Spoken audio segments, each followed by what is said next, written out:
ہاتھوں کی لکیریں دیکھ کر مستقبل کا حال بتانا، قسمت کا حال بتانا، یا ستاروں کی وجہ سے ستاروں کی چال دیکھ کر مستقبل کا حال وغیرہ بتانا، یہ ناجائز اور حرام ہے اس صورت میں جب اس پر یقین نہ کیا جائے، صرف اس سے اندازہ لگایا جائے۔ اس طرح بارش کے متعلق خبر دی جاتی ہے کہ بادل آ رہے ہوں تو ان سے اندازہ لگایا جاتا ہے کہ بارش ہونے والی ہے، تو یہ یقین نہیں ہوتا، علم غیب نہیں ہوتا۔ یقین رکھ کر کہ جیسا یہ کہا جا رہا ہے ویسا بالکل یقینی ہے، یہ کفر ہے۔ نبی کریم صلی اللہ علیہ وسلم نے ارشاد فرمایا، جو کسی کاہن کے پاس گیا یا کسی نجومی کے پاس گیا اور اس نے جو کچھ کہا اس کی تصدیق کی، تو اس نے جو کچھ محمد صلی اللہ علیہ وسلم پر نازل کیا گیا اس کے ساتھ کفر کیا۔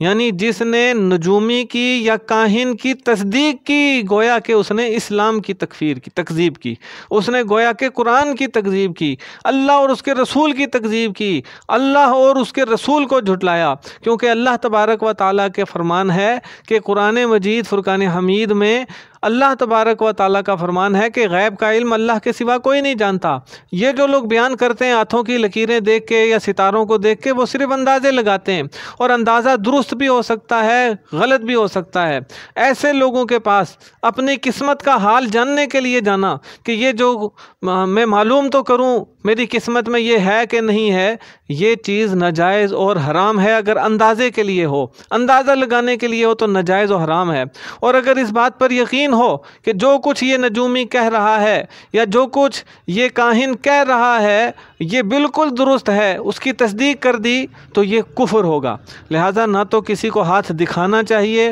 نہ ہی کسی سے قسمت کا حال دریافت کرنا چاہیے، بلکہ بعض روایات میں یہ آیا ہے کہ جو شخص ایسے لوگوں کے پاس جائے اور وہ اس کو کوئی اس کے بارے میں بری خبر دے دے کہ تمہاری قسمت میں یہ لکھا ہوا ہے اور یہ نہیں لکھا ہوا، اور وہ اس کو غمگین خبر سنا دے اور وہ اس پر یقین کرے یا نہ کرے، پھر بھی